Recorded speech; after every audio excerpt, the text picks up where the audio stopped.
ಏನು ಇಷ್ಟು ದಪ್ಪ ಆಗ್ತಾ ಇದ್ದೀನಿ, ಯಾವ ಡ್ರೆಸ್ಗಳು ಆಗ್ತಾ ಇಲ್ಲ, ಮತ್ತು ಮಿರರ್ ಮುಂದೆ ನಿಂತ್ಕೊಂಡ್ರೆ ಇದು ನಾನೇನೋ ಅನ್ನುವಷ್ಟು ನನ್ನಲ್ಲಿ ಕೆಟ್ಟ ಚೇಂಜಸ್ಸು, ಒಂಥರ ನೆಗೆಟಿವ್ ಎನರ್ಜಿ ಎವ್ರಿ ಡೇ. ಅಷ್ಟೇ ಇರ್ತಾ ಇರಲಿಲ್ಲ, ಯಾವುದ್ರಲ್ಲೂ ಇಂಟ್ರೆಸ್ಟ್ ಇರ್ತಿರ್ಲಿಲ್ಲ.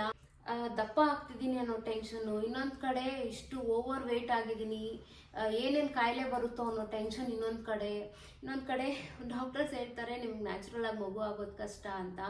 ಎಲ್ಲ ಟೆನ್ಷನ್ ತಲೆನಲ್ಲಿ ತುಂಬ್ಕೊಂಡು ನನಗೆ ಟೋಟಲಿ ಲಾಸ್ ಮೈ ಪೀಸ್ ಅಂತ ಹೇಳ್ಬೋದು. ಹಾಯ್, ಎಲ್ರಿಗೂ ನಮಸ್ಕಾರ. Welcome to my YouTube channel. ಇವತ್ತಿನ ವಿಡಿಯೋ ಸ್ವಲ್ಪ ಇಂಟ್ರೆಸ್ಟಿಂಗ್ ಆಗಿರುತ್ತೆ ಅಂತ ಅನ್ಕೊಂಡಿದ್ದೀನಿ, ಯಾಕಂದ್ರೆ ಇದು ಮೋಸ್ಟ್ ರಿಕ್ವೆಸ್ಟೆಡ್ ವಿಡಿಯೋ. ನನಗೆ ಇನ್ಸ್ಟಾಗ್ರಾಮಲ್ಲಿ ತುಂಬಾನೇ ಮೆಸೇಜ್ ಮಾಡ್ತಾ ಇದ್ದಾರೆ ಲಾಸ್ ರಿಲೇಟೆಡ್ ಸ್ವಲ್ಪ ಡೀಟೇಲ್ ಆಗಿ ಹೇಳಿ ಅಂತ. ಸೊ ಕೆಲವೊಂದು ವಿಷಯಗಳನ್ನ ನಾನು ಲಾಸ್ಟ್ 3 ವಿಡಿಯೋಸ್ ಏನು ಪೋಸ್ಟ್ ಮಾಡಿದ್ದೆ ಅದರಲ್ಲಿ ಹೇಳಿರಲಿಲ್ಲ. ಸೊ ಈಗ ಅದೇ ಅನ್ಕೊಂಡೆ ವೆಯ್ಟ್ ಲಾಸ್ ರಿಲೇಟೆಡೇ ಒಂದು ಸ್ಪೆಸಿಫಿಕ್ ಆಗಿ ಒಂದು ವಿಡಿಯೋ ಮಾಡಿ ಹಾಕಿದ್ರೆ ಮೇ ಬಿ ನಿಮ್ಗೆ ಯೂಸ್ ಆಗ್ಬೋದು ಅಂತ ಈ ಒಂದು ವಿಡಿಯೋ ಮಾಡ್ತಾ ಇದ್ದೀನಿ. ಆಲ್ರೆಡಿ ನಾನು 2-3 ವಿಡಿಯೋ ಪೋಸ್ಟ್ ಮಾಡಿದ್ದೀನಿ. ನನ್ನ ಪ್ರೆಗ್ನೆನ್ಸಿ ರಿಲೇಟೆಡ್ ಇರ್ಬೋದು, ನನ್ನ ವೆಯ್ಟ್ ಲಾಸ್ ರಿಲೇಟೆಡ್ ಇರ್ಬೋದು. ತುಂಬ ಒಳ್ಳೆ ರೆಸ್ಪಾನ್ಸ್ ಬರ್ತಾ ಇದೆ. ಇನ್ಸ್ಟಾಗ್ರಾಮಲ್ಲಿ ತುಂಬಾ ಮೆಸೇಜ್ ಮಾಡ್ತಾ ಇದ್ದಾರೆ.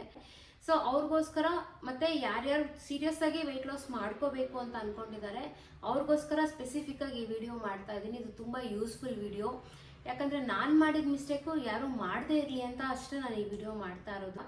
ಆ್ಯಕ್ಚುಲಿ ನಾನು ತುಂಬಾ ಓವರ್ ವೆಯ್ಟ್ ಇದ್ದೆ. ಎಷ್ಟು ಓವರ್ ವೆಯ್ಟ್ ಇದ್ದೆ ಅಂದರೆ ನೋಡಿ, ಇಲ್ಲಿ ಕಾಣಿಸ್ತಿದ್ದೀನಿ ನೋಡಿ, ಇಷ್ಟು ಓವರ್ ವೆಯ್ಟ್ ಇದ್ದೆ ನಾನು. ಆಲ್ಮೋಸ್ಟ್ 83-84 ಕಿಲೋವರೆಗೂ ಹೋಗ್ಬಿಟ್ಟಿದ್ದೆ ನಾನು. ಆ್ಯಕ್ಚುಲಿ ಅದು ನನ್ನ ಒರಿಜಿನಲ್ ವೆಯ್ಟ್ ಖಂಡಿತವಾಗ್ಲೂ ಆಗಿರಲಿಲ್ಲ. ಆ್ಯಂಡ್ ನಾನು ಮುಂಚೆಯಿಂದನೂ ಅಷ್ಟು ದಪ್ಪ ಇರಲಿಲ್ಲ, ನಾನು ಸಣ್ಣ ಇದ್ದೆ. ನೋಡಿ, ನಾನು ಫಸ್ಟಿಗೆ ಹೇಗಿದ್ದೆ ಅಂದರೆ ಬಿಫೋರ್ ಮ್ಯಾರೇಜ್ ಫೋಟೋ ತೋರಿಸ್ತೀನಿ ನಿಮಗೆ. ಈ ಫೋಟೋ ಏನು ನೋಡ್ತಾ ಇದ್ದೀರಲ್ಲ, ಇದು ನನ್ನ ಬಿಫೋರ್ ಮ್ಯಾರೇಜ್ ಫೋಟೋಸು. ಸೊ ಆವಾಗ ತುಂಬ ಹೆಲ್ತಿ ಆಗಿದೆ, ತುಂಬ ಫಿಟ್ ಆ್ಯಂಡ್ ಫೈನ್ ಆಗಿದ್ದೆ. ಅದಾದಮೇಲೆ ಮದುವೆ ಆಯಿತು. ಮದುವೆ ಆದಮೇಲೆ ಯೂಶ್ವಲ್ ಆಗಿ ಎಲ್ಲ ಹೆಣ್ಮಕ್ಳು ದಪ್ಪ ಆಗ್ತಾರೆ. ಅದೇ ರೀತಿ ನಾನು ಕೂಡ ಸ್ವಲ್ಪ ದಪ್ಪ ಆದೆ. ವರ್ಕೌಟ್ ಸ್ಟಾಪ್ ಮಾಡಿದೆ, ಏನೂ ಒಂದು ವಾಕಿಂಗ್ ಕೂಡ ಮಾಡ್ತಾ ಇರಲಿಲ್ಲ, ಚೆನ್ನಾಗಿ ತಿಂತಾ ಇದ್ದೆ. ಅತ್ತೆ ಮನೆಯಲ್ಲಿ ಏನೂ ಟೆನ್ಷನ್ ಇಲ್ಲದೆ ಇದ್ದಿದ್ದರಿಂದ ಆರಾಮಾಗಿದ್ದೆ ನಾನು. ಅದು ಸ್ವಲ್ಪ ನನಗೆ ವೆಯ್ಟ್ ಗೇನ್ ಆಗೋಕ್ಕೆ ಮೇನ್ ರೀಸನ್ ಆಯಿತು. ಅದಾದಮೇಲೆ ಒಂದು 6 ಮಂತ್ಸ್ ಗ್ಯಾಪ್ ಅಷ್ಟೇ. ಮದುವೆ ಆಗಿ ಒಂದು 6 ತಿಂಗಳಲ್ಲೇ ನಾನು ಒಂದು 5 kg ಅಷ್ಟು ದಪ್ಪ ಆಗಿಬಿಟ್ಟೆ. ಮದುವೆ ಮುಂಚೆ ನಾನು 65-66 ಆಲ್ಮೋಸ್ಟ್ 67 ಒಳಗಡೆನೇ ಇದ್ದೆ. ಯಾವಾಗ ನಾನು ಒಂದು ಆಫ್ಟರ್ ಮ್ಯಾರೇಜ್ 6 ಮಂತ್ಸ್ ಪೀರಿಯಡಲ್ಲಿ 70 ಕ್ರಾಸ್ ಮಾಡಿ 72-73ವರೆಗೂ ನನ್ನ ವೆಯ್ಟ್ ಹೋಯಿತು. ಅವಾಗ ನಾನು ಸ್ವಲ್ಪ ಹೆಲ್ತ್ ಕಾನ್ಷಿಯಸ್ ಆದೆ. ವೆಯ್ಟ್ ಲಾಸ್ ಮಾಡಲೇಬೇಕು, ಯಾಕೋ ಬರ್ತಾ ತುಂಬ ದಪ್ಪ ಆಗ್ತಾ ಇದ್ದೀನಿ ಅನ್ನೋ ಒಂದು ಯೋಚನೆ ಬರೋಕ್ಕೆ ಶುರು ಆಯಿತು. ಸೊ ವೆಯ್ಟ್ ಲಾಸ್ ಮಾಡ್ಕೊಳ್ಳೋಣ ಅಂತ ತುಂಬ ಆಸೆ ಏನೋ ಇತ್ತು, ಬಟ್ ಅದು ಇಂಟ್ರೆಸ್ಟ್ ಇರಲಿಲ್ಲ ನನಗೆ. ಸೊ ನಾನೇನು ಮಾಡ್ತಾ ಇದ್ದೆ, ಕುತ್ಕೊಂಡು ಯಾವ್ದಾವುದು ಶಾರ್ಟ್ ಕಟ್ಸ್ ಇದ್ದಾವೆ, ಹೇಗೆ ಈಸಿಯಾಗಿ ಸಣ್ಣ ಆಗ್ಬೋದು, ಯಾವ ರೀತಿ ನಾವು ಬೇಗ ವೆಯ್ಟ್ ಲಾಸ್ ಮಾಡ್ಬೋದು ಅಂತ ಯೂಸ್ಲೆಸ್ ಥಿಂಗ್ಸ್ಗಳನ್ನ ಸರ್ಚ್ ಮಾಡೋಕ್ಕೆ ಶುರು ಮಾಡಿದೆ. ಅದು ಫಿಟ್ನೆಸ್ ಚಾನೆಲ್ಗಳನ್ನ ತುಂಬ ಜಾಸ್ತಿ ನೋಡ್ತಾ ಇದ್ದೆ. ಅದರಲ್ಲಿ ಕೆಲವೊಬ್ಬರು ಸಪ್ಲಿಮೆಂಟ್ರೀಸ್ ತೊಗೊಂಡ್ರೆ ಬೇಗ ಸಣ್ಣ ಆಗ್ತಾರೆ, ಸಪ್ಲಿಮೆಂಟ್ರೀಸ್ ತೊಗೊಳ್ಳೋದು ಒಳ್ಳೇದು ಕೆಟ್ಟದು ಎಲ್ಲ ಬರ್ತಾ ಇತ್ತು. ಅದು ಸಣ್ಣ ಆಗ್ತಾರೆ ತಗೊಳ್ಳಿ ಅಂತ ಯಾರು ಹೇಳ್ತಾ ಇದ್ರಲ್ಲ, ಸೊ ಅದ್ರ ಮೇಲೆ ಫೋಕಸ್ ಮಾಡೋಕ್ಕೆ ಶುರು ಮಾಡಿ ಸಪ್ಲಿಮೆಂಟ್ಸ್ ತೊಗೊಳಕ್ಕೆ ಶುರು ಮಾಡಿಬಿಟ್ಟೆ. ಸಪ್ಲಿಮೆಂಟ್ಸ್ ಟ್ಯಾಬ್ಲೆಟ್ಸ್ಗಳು ಬರ್ತವೆ, ಅದನ್ನು ತೊಗೊಳಕ್ಕೆ ಶುರು ಮಾಡಿಬಿಟ್ಟೆ. ಸೊ ಅಲ್ಲಿಂದ ನನ್ನ ಆ್ಯಕ್ಚುಯಲ್ ಪ್ರಾಬ್ಲಮ್ ಸ್ಟಾರ್ಟ್ ಆಯಿತು. ಅದಾದಮೇಲೆ ಮತ್ತೆ ಹೇಗೆ ಸಣ್ಣ ಆಗ್ಬೋದು ವಿತೌಟ್ ಡಯಟಿಂಗ್, ವಿತೌಟ್ ಎಕ್ಸಸೈಸ್ ಯಾವ ರೀತಿ ನಾವು ಮಾಡ್ಬೋದು ಅಂತ ಹೀಗೆ ಫ್ರೆಂಡ್ಸ್ಗಳ ಜೊತೆ ಎಲ್ಲ ಕೇಳ್ತಾ ಇದ್ದೆ. ಯೂಶ್ವಲಿ ವರ್ಕೌಟ್ ಎಲ್ಲ ಮಾಡೋಕ್ಕೆ ಇಂಟ್ರೆಸ್ಟ್ ಇಲ್ಲ, ಡಯಟ್ ಎಲ್ಲ ನನಗೇನೆಲ್ಲ ಆಗೋದೇ ಇಲ್ಲ, ಮೈಗ್ರೇನ್ ತಲೆನೋವು ಬರುತ್ತೆ. ಸೊ ನ್ಯಾಚುರಲ್ ಆಗಿ ಸಣ್ಣ ಆಗೋದಕ್ಕೆ ಹೇಗಾಗ್ಬೋದು ಏನು ಎತ್ತ ಅಂತೆಲ್ಲ ಕೇಳಬೇಕಾದ್ರೆ ಯಾರೋ ಒಬ್ಬರು ಫ್ರೆಂಡ್ ನನಗೆ ಹರ್ಬಲ್ ಲೈಫ್ ಅನ್ನೋವಂಥ ಒಂದು ಪ್ರಾಡಕ್ಟ್ನ ಪರಿಚಯ ಮಾಡಿಸಿದ್ರು. ಆ್ಯಕ್ಚುಲಿ ಆ ಪ್ರಾಡಕ್ಟ್ ತೊಗೊಳಕ್ಕೆ ಮುಂಚೆ ನಾನು ಚೆನ್ನಾಗೇ ಇದ್ದೆ. ನಾನು ಒಂದು 5 kg ಅಷ್ಟೇ ದಪ್ಪ ಆಗಿದ್ದು, ಅಷ್ಟೊಂದು ಓವರ್ ವೆಯ್ಟ್ ಖಂಡಿತವಾಗ್ಲೂ ಇರಲಿಲ್ಲ. ಸ್ವಲ್ಪ ನಾನು ಈ ಥರ ಶಾರ್ಟ್ ಕಟ್ಸಲ್ಲಿ ಹೋಗೋದ್ರ ಬದಲು, ನನ್ನ ಹೆಲ್ತನ್ನು ನಾನೇ ಹಾಳು ಮಾಡ್ಕೊಳ್ಳೋದ್ರ ಬದಲು ಸ್ವಲ್ಪ ಸೀರಿಯಸ್ ಆಗಿ ನಾನೇ ಸ್ವಲ್ಪ ಫುಡ್ ಕಂಟ್ರೋಲ್ ಮಾಡಿ, ಸ್ವಲ್ಪ ವಾಕಿಂಗು, ಸ್ವಲ್ಪ ವರ್ಕೌಟ್ ಅಂತೆಲ್ಲ ಮದುವೆಗೆ ಮುಂಚೆ ಹೇಗಿದ್ನೋ ಅದೇ ಲೈಫ್ ಸ್ಟೈಲ್ಗೆ ವಾಪಸ್ ಹೋಗಿದ್ದಿದ್ರೆ ಮೇ ಬಿ ನನಗೆ ಇಷ್ಟೊಂದು ಪ್ರಾಬ್ಲಮ್ ಆಗ್ತಾ ಇರಲಿಲ್ಲ. ಬಟ್ ಅನ್ಫಾರ್ಚುನೇಟ್ಲಿ ಸ್ವಲ್ಪ ಲೇಸಿ ಆಗಿಬಿಟ್ಟೆ ಮದುವೆ ಆದಮೇಲೆ. ಅವರಲ್ಲಿ ಏನೋ ಚೇಂಜಸ್ ಆಗಿತ್ತು. ಒಂದು 2-3 kg ಸಣ್ಣ ಆಗಿದ್ರು. ಅವರು ಸಣ್ಣ ಆಗಿದ್ದಾರೆ, ಸೊ ನಾನು ಸಣ್ಣ ಆಗ್ಬೋದು ಅಂತ ನಾನು ಏನು ಮಾಡಿದೆ, ಹರ್ಬಲ್ ಲೈಫ್ ಕುಡಿಯೋಕ್ಕೆ ಶುರು ಮಾಡಿದೆ. ಸ್ಟಾರ್ಟಿಂಗಲ್ಲಿ ಒಂದು 2-3 ದಿನ ಚೆನ್ನಾಗಿತ್ತು. ಕ್ಲಬ್ಬಿಗೆ ಹೋಗ್ತಾ ಇದ್ದೆ, ಅಲ್ಲಿ ಕುಡಿತಾ ಇದ್ದೆ. ಒಂದ್ಸತಿ ಆ ಕ್ಲಬ್ಬಿಗೆ ಹೋಗ್ತೀವಲ್ಲ, ಅಲ್ಲಿಂದ ಶುರು ಆಗುತ್ತೆ ಬ್ರೈನ್ ವಾಶ್. ಸೊ ನನಗೆ ಅದೇ ಥರನೇ ಆಗಿದ್ದು. ನಾನೊಂದು 3 ದಿನ ಅಷ್ಟೇ ಹೋದೆ, ಜಾಸ್ತಿ ಹೋಗಲಿಲ್ಲ ಕ್ಲಬ್ಗೆ. ಬರ್ತಾ ಬರ್ತಾ ಯಾಕೋ ನನಗೆ ಆ ಅಟ್ಮಾಸ್ಫಿಯರ್ ಇಷ್ಟ ಆಗ್ತಾ ಇರಲಿಲ್ಲ, ಸ್ಟಾಪ್ ಮಾಡಿಬಿಟ್ಟೆ. ಮನೆಯಲ್ಲೇ ಶೇಕ್ ಮಾಡ್ಕೊಂಡು ಕುಡಿಯೋಕ್ಕೆ ಶುರು ಮಾಡಿದೆ. ಫಸ್ಟಿಗೆ 3 ಮಂತ್ಸಲ್ಲಿ ನಿಮಗೆ ರಿಸಲ್ಟ್ ಗೊತ್ತಾಗುತ್ತೆ, ನೀವು 3 ಮಂತ್ಸ್ ತೊಗೊಳ್ಳೇಬೇಕು ಅಂತ ಹೇಳಿದ್ರು. ಓಕೆ 3 ಮಂತ್ಸ್ ಓಕೆ ನೋಡೋಣ ಅಂತ ತೊಗೊಳ್ತಾ ಇದ್ದೆ. ಆಮೇಲೆ 3 ಮಂತ್ಸ್ಗೆ 6 ಮಂತ್ಸ್ಗಾಯಿತು. 3 ಮಂತ್ಸ್ಗೆ ರಿಸಲ್ಟ್ ಬರಲ್ಲ, ಸೊ 6 ಮಂತ್ಸ್ ತೊಗೊಬೇಕು ಅಂತ ಹೇಳಿದ್ರು. ಓಕೆ ಫೈನ್ ಅಂತ ನಾನು 6 ಮಂತ್ಸ್ ತೊಗೊಳಕ್ಕೆ ಶುರು ಮಾಡಿದೆ. ಅದಾದಮೇಲೆ ಇಲ್ಲ ನೀವು ಇನ್ನೂ ಕಂಟಿನ್ಯೂ ಮಾಡಬೇಕು, ನಿಮಗೆ ರಿಸಲ್ಟ್ ಬರೋದಕ್ಕೆ ಇಟ್ಸ್ ಟೇಕ್ ಟೈಮ್ ಅಂತ ಹೇಳಿದ್ರು. 7 ಮಂತ್ಸ್ 8 ಮಂತ್ಸ್ವರೆಗೂ ಹೋದೆ, ಆದರೆ ನನ್ನಲ್ಲಿ ಏನೂ ಚೇಂಜಸ್ ಆಗಲೇ ಇಲ್ಲ. ವೆಯ್ಟ್ ಲಾಸ್ ಏನು ಎಕ್ಸ್ಪೆಕ್ಟ್ ಮಾಡ್ತಾ ಇದ್ದೆ, 100 ಗ್ರಾಮ್ ಕೂಡ ನಾನು ಸಣ್ಣ ಆಗ್ತಾ ಇರಲಿಲ್ಲ. ಯಾಕೋ ವೆಯ್ಟ್ ಪುಟ್ ಆನ್ ಆಗ್ತಿದ್ದೀನಿ ಅನ್ನೋ ಫೀಲ್ ಬರ್ತಾ ಇತ್ತು.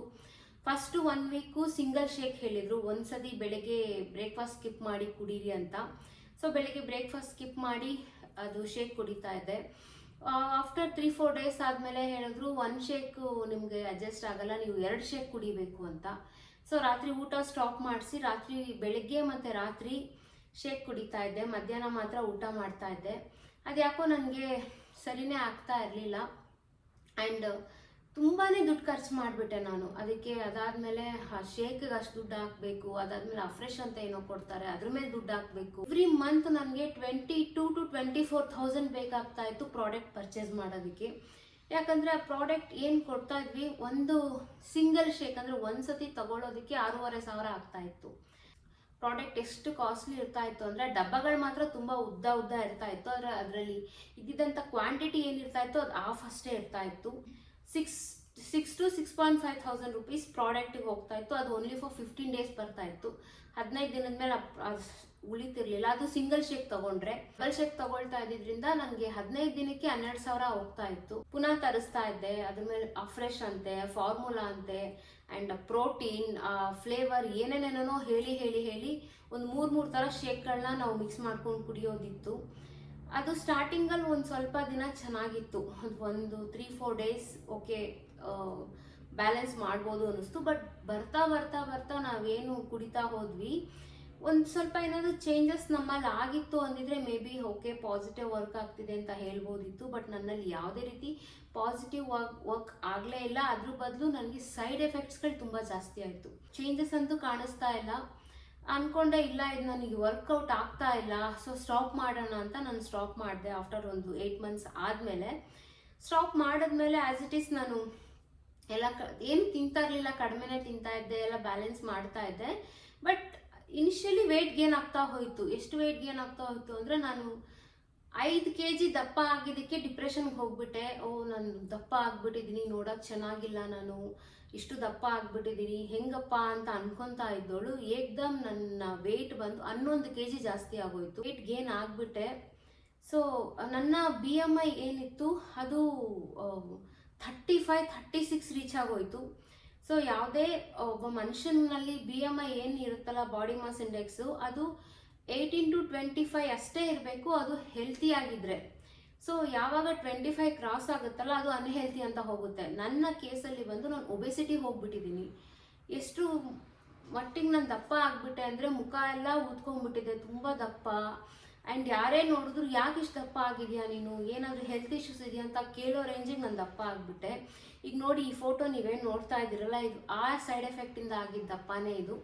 ಸೊ ಮದುವೆಗೆ ಮುಂಚೆ ನಾನು ಹೀಗಿದ್ದೆ, ಒಂದು 5 kg ದಪ್ಪ ಆದೆ ಅಂತ ಅನ್ಕೊಂಡಿದ್ದು ನೋಡಿ. ಈ ಫೋಟೋ ಏನು ಕಾಣಿಸ್ತಿದ್ದೀರಲ್ಲ ಇದರಲ್ಲಿ ನಾನು ಸ್ವಲ್ಪ ದಪ್ಪ ಆಗಿದ್ದೀನಿ ಅಂತ ಅನ್ನಿಸಿದಾಗ ತೆಗ್ದಿರೋಂಥ ಫೋಟೋ ಇದು.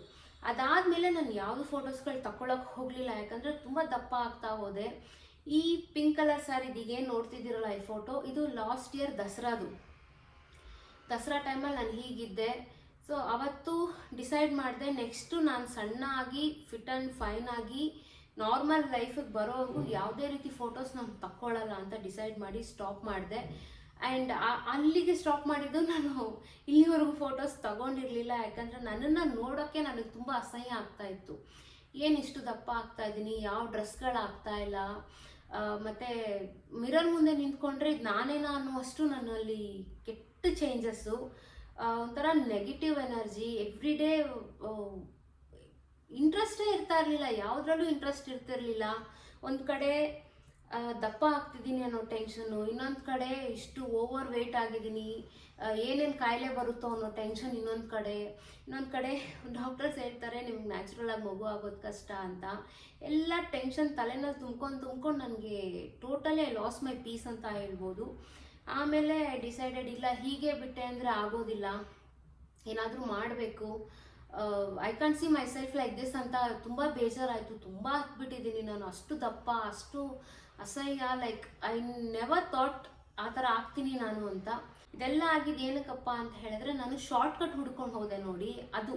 ಸೊ ಲೈಫಲ್ಲಿ ನಾವು ಒಂದು ವಿಷಯ ತಲೆನಲ್ಲಿ ಏನು ಇಟ್ಕೋಬೇಕಂದ್ರೆ ಶಾರ್ಟ್ಕಟ್ಸ್ ಇಟ್ಸ್ ಅ ಟೆಂಪ್ರರಿ, ಯಾವತ್ತಿಗೂ ಅದು ಪರ್ಮನೆಂಟ್ ಆಗೋಕ್ಕೆ ಚಾನ್ಸ್ ಇಲ್ಲ. ಅದರಿಂದ ಒಳ್ಳೇದಂತೂ ಖಂಡಿತವಾಗ್ಲೂ ಆಗಲ್ಲ.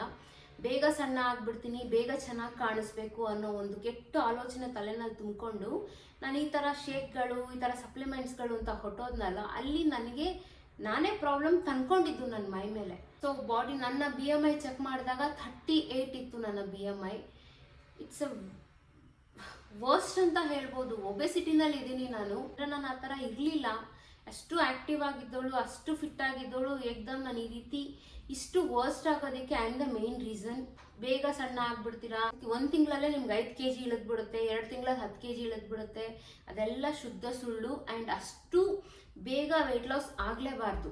ಅದು ಶಾರ್ಟ್ಕಟ್ಸ್ ಏನು ಹೋಗ್ತೀವಲ್ಲ ನಾವು, ಆ ಥರ ವೆಯ್ಟ್ ಲಾಸ್ ಆಗಲೇಬಾರ್ದು. ಹೆಲ್ತಿ ವೆಯ್ಟ್ ಲಾಸ್ ಏನಪ್ಪ ಅಂತ ಹೇಳಿದ್ರೆ ತಿಂಗಳಲ್ಲಿ 2 ರಿಂದ 2.5 kg ಅಷ್ಟು ಮಾತ್ರ ಸಣ್ಣ ಆದರೆ ಅದು ಹೆಲ್ತಿ ವೆಯ್ಟ್ ಲಾಸ್. ಅದ್ರ ಮೇಲೆ ಹೋಯ್ತು ಅಂದರೆ ಅದು ಅನ್ಹೆಲ್ತಿ ವೆಯ್ಟ್ ಲಾಸ್. ಅದು ತುಂಬ ಪ್ರಾಬ್ಲಮ್ ಆಗುತ್ತೆ, ಹೆಲ್ತ್ ಇಶ್ಯೂಸ್ ತುಂಬಾ ಬರುತ್ತೆ.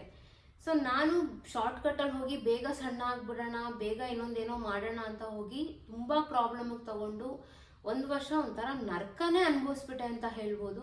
ಸೊ ಆದ್ದರಿಂದ ನನಗೆ ಯಾರು ಇನ್ಸ್ಟಾಗ್ರಾಮಲ್ಲಿ ಮೆಸೇಜ್ ಮಾಡ್ತಿದ್ದಾರೆ, ಯಾರು ಯೂಟ್ಯೂಬಲ್ಲಿ ಮೆಸೇಜ್ ಮಾಡ್ತಿದ್ದಾರೆ, ನಾನು ಅವ್ರುಗಳಿಗೆ ಹೇಳೋದು ಒಂದೇ, ದಯವಿಟ್ಟು ಯಾವುದೇ ರೀತಿ ಸಪ್ಲಿಮೆಂಟ್ಸ್ ಮಾತ್ರ ತಗೋಬೇಡಿ, ಶೇಕ್ ತಗೋಬೇಡಿ.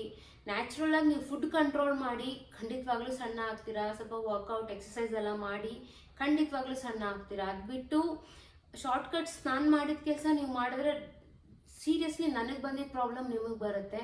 ನಾನು ಇನ್ನು ಸ್ವಲ್ಪ ಮುಂಚೆ ಎಚ್ಚೆತ್ಕೊಂಡಿದ್ದಿದ್ರೆ ಮೇ ಬಿ ನಾನು ಅಷ್ಟು ವರ್ಸ್ಟ್ ಆಗ್ತಿರ್ಲಿಲ್ಲ ನನ್ನ ಕೇಸಲ್ಲಿ.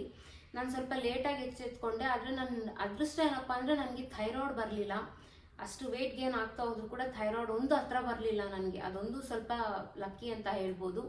ಅದಾದಮೇಲೆ ನಾನೇ ಸ್ವಲ್ಪ ಮೈಂಡ್ ಸ್ಟ್ರಾಂಗ್ ಮಾಡಿಕೊಂಡು ಕಂಟ್ರೋಲ್ ಮಾಡಿ ವೆಯ್ಟ್ ಲಾಸ್ ಮಾಡಲೇಬೇಕು ಅನ್ನೋ ಹಠಕ್ಕೆ ಬಿದ್ದುಬಿಟ್ಟೆ.